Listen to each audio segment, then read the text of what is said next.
సీనియస్ వార్తలకు స్వాగతం. నా పేరు జగన్నాథ్ రెడ్డి. పేదల సంక్షేమం కోసం ఎంఆర్పీఎస్ పోరాటం. పెంచిన పింఛన్లను వెంటనే అమలు చేయాలి. వచ్చే నెల 3న మహాగర్జనకు తరలి రావాలి. ఎంఆర్పీఎస్ వ్యవస్థాపక అధ్యక్షులు మందకృష్ణ మాదిగ. నిరుపేదల సంక్షేమం కోసం ఎంఆర్పీఎస్ నిరంతరం పోరాటం చేస్తుందని ఎంఆర్పీఎస్ వ్యవస్థాపక అధ్యక్షులు మందకృష్ణ మాదిగ అన్నారు. శనివారం వికలాంగుల హక్కుల పోరాట సమితి ఆధ్వర్యంలో తాండూరు పట్టణం గగ్రాని ఫంక్షన్ హాల్లో ఏర్పాటు చేసిన పింఛన్ల సన్నాహక సభకు మందకృష్ణ మాదిగ ముఖ్య అతిథిగా హాజరయ్యారు. ఈ సందర్భంగా ఆయన మాట్లాడుతూ పేదల కోసం ఆరోగ్యశ్రీ పథకం అమలుతో పాటు రేషన్ కోటా, వికలాంగులకు, వృద్ధులకు పింఛన్ అమలు పథకానికి ఎంఆర్పీఎస్ పోరాటం చేసిందని గుర్తు చేశారు. దాని ఫలితంగా ఆరోగ్యశ్రీ సేవలు, పింఛన్లు, రేషన్ పొందుతున్నారని అన్నారు. ఎన్నికల సమయంలో కాంగ్రెస్ ప్రభుత్వం వికలాంగులు, వృద్ధులు, వితంతువులకు పింఛన్లు పెంచుతామని చెప్పిన కాంగ్రెస్ ప్రభుత్వం 20 నెలలు అయినా అమలు చేయడం లేదన్నారు. పింఛన్లు పెంచకుండా, కొత్తవి ఇవ్వకుండా సీఎం రేవంత్ సర్కార్ మోసం చేస్తుందని ధ్వజమెత్తారు. కాంగ్రెస్ ప్రభుత్వం ఇచ్చిన హామీలను అమలు చేయకుండా దాటవేస్తున్నా ప్రతిపక్షాలు ప్రశ్నించడం లేదన్నారు. పింఛన్ల విషయంలో సీఎంతో తాడో పేడో తేల్చుకుందామన్నారు. ఇందులో భాగంగా వచ్చే నెల సెప్టెంబర్ 3న హైదరాబాద్లో నిర్వహించే మహాగర్జన సదస్సుకు భారీగా తరలి రావాలని పిలుపునిచ్చారు.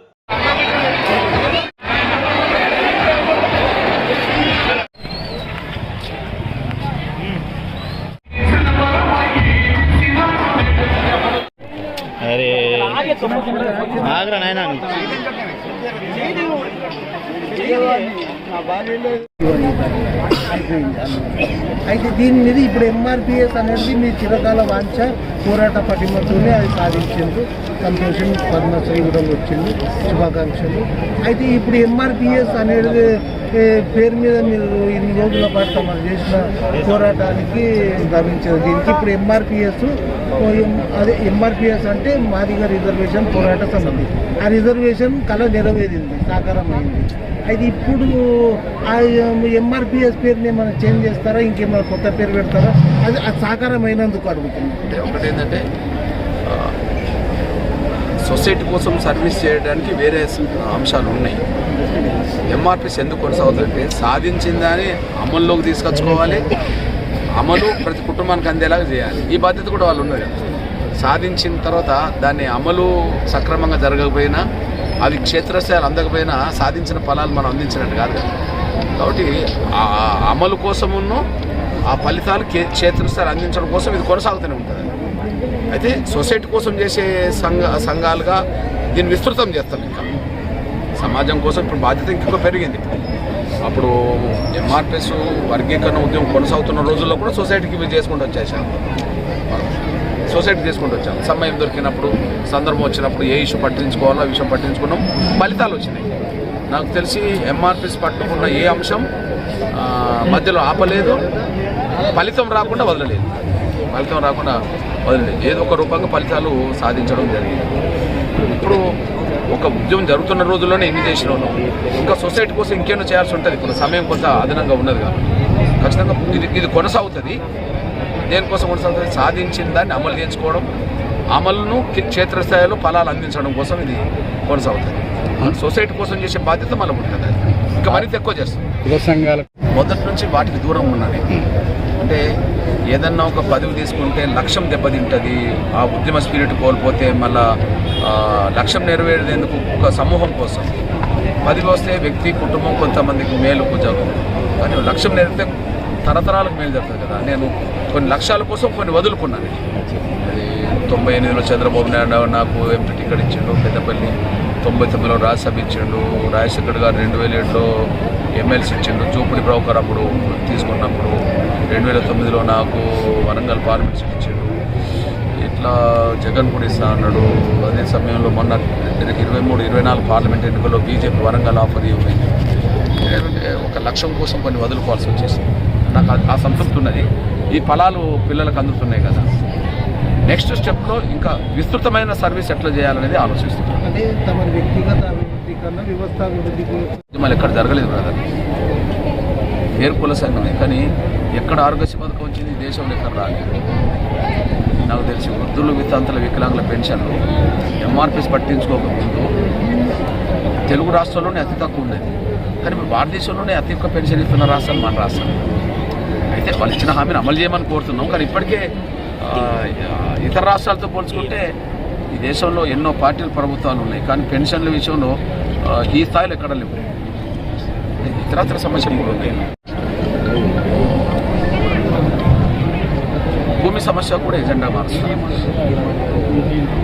భూమి సమస్య ఎజెండా మారుస్తారు. ఎగ్జాంపుల్ చూడండి, ఎవరి అంశాలు విస్మరించబడుతున్నాయి అనేది మీరు ఎజెండా చేసుకోండి. ఇప్పుడు పాలకులు విస్మరించినట్టే కదా పెన్షన్ పెంచే విషయం, ఇచ్చిన మాట వాళ్ళదే కదా, ప్రతిపక్షం దాన్ని గుర్తు చేస్తలేదు కదా, ఇది కనిపిస్తుంది కదా. అంటే వాళ్ళకు ఈ నేపథ్యం లేదు, అంటే ఈ పేద కుటుంబం నుండి వచ్చిన నేపథ్యం ఉంటే వాళ్ళకి కొంత వీళ్ళ బాధలు అర్థమయ్యారు. ఇప్పుడు ఎగ్జాంపుల్ కాంగ్రెస్ మేనిఫెస్టోలో రైతుల విషయం ఉంటుంది. రైతులకు, కౌలు రైతులకు ఏడాదికి 15,000 ఇస్తామని ఉంటుంది. వ్యవసాయ కూలీలకు ఏడాదికి 12,000 ఇస్తామని ఉంటుంది కదా. రైతులకు భరోసా పడ్డది కానీ కౌలు రైతులకు వ్యవసాయ కూలీలకు పడలేదు కదా. ఈ ముగ్గురులో ఎవరు వెనుకబడ్డోళ్ళు అంటే వీళ్ళే కదా. ఈ ముగ్గురులో ఎవరు వెనుకబడ్డారంటే వీళ్ళే. అంటే ఎవరి అంశం పెండింగ్లో ఉంటుంది, ఎవరి అంశం క్లియర్ అవుతుంది. ఫర్ ఎగ్జాంపుల్ 20 నెలలుగా వీళ్ళ పెన్షన్ డబ్బు ఎంత 20,000 కోట్లు, నెలకు 1,000 కోట్లు బ్రదర్.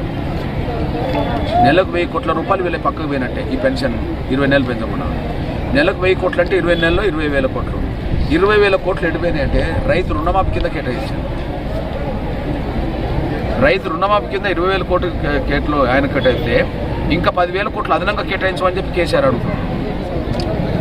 అంటే భూములు ఉన్న వాళ్ళు గురించి ఈయన ఆలోచిస్తున్నాడు, భూములు ఆడుతున్నారు. వీళ్ళ పెన్షన్ డబ్బు మాత్రం తీసుకెళ్ళారు. ఇప్పుడు ఎగ్జాంపుల్ రైతు భరోసా పథకం పడ్డది, భరోసా డబ్బులు వచ్చినాయి. మరి కౌలు రైతులకు రాలేదు కదా, వ్యవసాయ కూలీలకు రాలేదు కదా. దీన్ని ఎవరు అడుగుతలేరు. ఇది నా ఎజెండాగా మారుతుంది.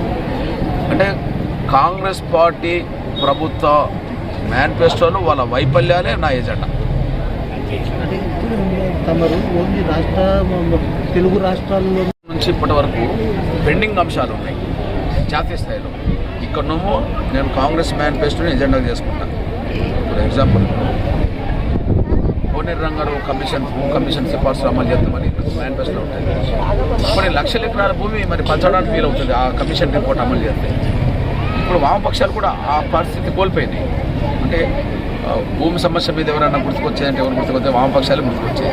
వామపక్షాలు కూడా ఆ అంశాల నుంచి కొంత వెనుక వెనట్టుగా అనిపిస్తున్నాయి. అంటే ప్రభుత్వం ఇచ్చిన హామీలను అమలు చేయించడంలో ప్రతిపక్షాలు వామపక్షాలు వెనుక తట్టుబడి నేను గమనిస్తున్నాను. ఇప్పుడు పెన్షన్ విషయంలో ప్రతిపక్షం అడగలేదు కదా, భూమి విషయంలో వామపక్షాలు అడగలేదు. వాళ్ళ మేనిఫెస్టో కదా, భూమి పంచుతామని చెప్పి వాళ్ళ మేనిఫెస్టో ఉంది. మరి 20 నెలలు గడిచింది, ఎకరం భూమి కూడా పంచలేదు కదా.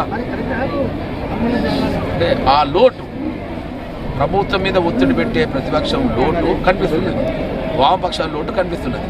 ఆ లోటును భర్తీ చేసే పాత్ర నేను ఇక్కడ పోషిస్తాను. తెలుగు నేల మీద జాతీయ స్థాయిలో పెండింగ్ అంశాలు చాలా ఉన్నాయి. ఎగ్జాంపుల్ అంబేద్కర్ కాలంలో అంబేద్కర్ న్యాయశాఖ మంత్రి, కానీ న్యాయశాఖలోని రిజర్వేషన్ లేవు చేసేస్తారు. అంబేద్కర్ రాజ్యసభలో ఉన్నారు, రాజ్యసభలో రిజర్వేషన్ లేవు. లోక్సభలో రిజర్వేషన్లు ఉన్నాయి, రాజ్యసభలో లేవు. లోక్సభలో రిజర్వేషన్ ఉంటే మనకు 17 తెలంగాణలో ఉన్న కాడ 5 ఎస్ఎస్టీలకు ఉన్నాయి. 5 ఎస్ఎస్టీ ఉన్నాయి. వరంగల్, నాగర్ కర్నూలు, పెద్దపల్లి ఎస్సీలు అయ్యి, మహబూబాద్, ఆదిలాబాద్ ఎస్టీలు అయ్యి 5 ఉన్నాయి. 17 ఉన్న కాడ 5 కూడా అక్కడ ఉన్నారు కదా, రిజర్వేషన్ ఉంటాయి. మరి రాజ్యసభలు ఎందుకు లేవు? తెలంగాణ నుంచి రాజ్యసభ కోర్టు ఉన్నది కదా. మరి ఆ రాజ్యసభ కోర్టులో తెలంగాణ నుంచి ఎస్సీలకు లేవు కదా. ఇప్పటి నుంచి లేవు కాదు, అప్పటి నుంచే లేవు. న్యాయశాఖ మంత్రి, న్యాయశాఖ రిజర్వేషన్ లేవు. ఆయన రాజ్యసభలో ఉన్నాడు, రాజ్యసభలో రిజర్వేషన్. అంటే ఆయన చేయలేకపోవడం కాదు, ఆయన ద్వారా కూడా కానివ్వలేదు ఆ రోజుల్లో.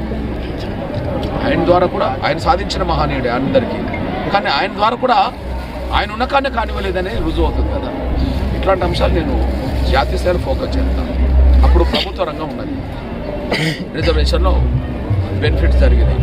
ఇప్పుడు ప్రభుత్వ రంగం అంతా కుదించి ప్రైవేట్ రంగం అని తీసుకెళ్తుంది. ఇక రిజర్వేషన్లు ఎక్కడ ఉంటాయి? ఇక కాబట్టి ఆనాడు ప్రభుత్వ రంగం ఉన్నది కాబట్టి రిజర్వేషన్ ఉంది. ఇప్పుడు ప్రైవేట్ రంగం అవుతున్నప్పుడు అందులో కూడా రిజర్వేషన్లు ఉన్నాయి. ప్రైవేట్ రంగం అంటే ఇక్కడ భూములు ఇవ్వకుండా, విద్యుత్ సప్లై చేయకుండా, నీరు సప్లై చేయకుండా, ప్రభుత్వ రాయితీలు లేకుండా ప్రైవేట్ రంగం ఉన్నదా ఎక్కడన్నా? మరి ప్రభుత్వం ఇచ్చే ధనం నుంచి, ప్రభుత్వం ఇచ్చే వనరుల నుంచి ఫలాలు పొందేటోళ్ళు ప్రభుత్వం రిజర్వేషన్ అమలు చేయరా? వీళ్ళకు చిత్తశుద్ధి లేదా? అది కూడా మేనిఫెస్టోలో ఉన్నది వీళ్ళకు. ప్రభుత్వ సహకారంతో ప్రైవేట్ సంస్థలు ఎక్కడైతే ఉన్నాయో వాటిలో రిజర్వేషన్ అమలు చేస్తామని కాంగ్రెస్ మేనిఫెస్టో ఉన్నది. మరి దాన్ని ప్రతిపక్షం అడుగుతలేదు కదా, వామపక్షాలు అడుగుతలేవు కదా. తెలిసి ఇవే అంశాలు ఇక్కడ జాతీయ స్థాయిలో ఫోకస్, జాతీయ స్థాయిలో పెడతాం, ఆ పాత్ర పోషిస్తాం. వైద్యం సరే, మరి ఇప్పుడు ఏవో ఆరోగ్యశ్రీ అనేది కేవలం కొంత ఉపశమనమే కానీ ప్రభుత్వ వైద్య రంగాన్ని బలోపేతం చేయాలి కదా. ఇప్పుడు 1000 కోట్ల ఆరోగ్యశ్రీ పథకం అయితే పోతున్నాయి, కాకపోతే ఏంటంటే పేదవాడు అత్యవసరంగా తొందరగా వెళ్ళడానికి అయితే ఉపయోగపడుతుంది ఆరోగ్యశ్రీ పథకం కదా. అది లేకపోతే ఆడిపోతుంది. ఆ కార్పొరేట్ ఆసుపత్రికి వెళ్ళి వైద్యం చేయించుకునే పరిస్థితి పేదలకు ఉంటుందా? ఇప్పుడు అన్ని కార్పొరేట్ ఆసుపత్రుల్లో ఆరోగ్యశ్రీ వార్డులు ఏర్పడాయి కదా. అంతటితో కాదు, వైద్యం, విద్య అన్ని పేద వర్గాలకు అందుబాటులోకి తీసుకురావడం మీద ఫోకస్ చేయాలి. ఈ రెండు అందిస్తే ఉపశమనంలాగా ఉంటుంది. ఆ రెండు కూడా ఫోకస్ చేయాలి.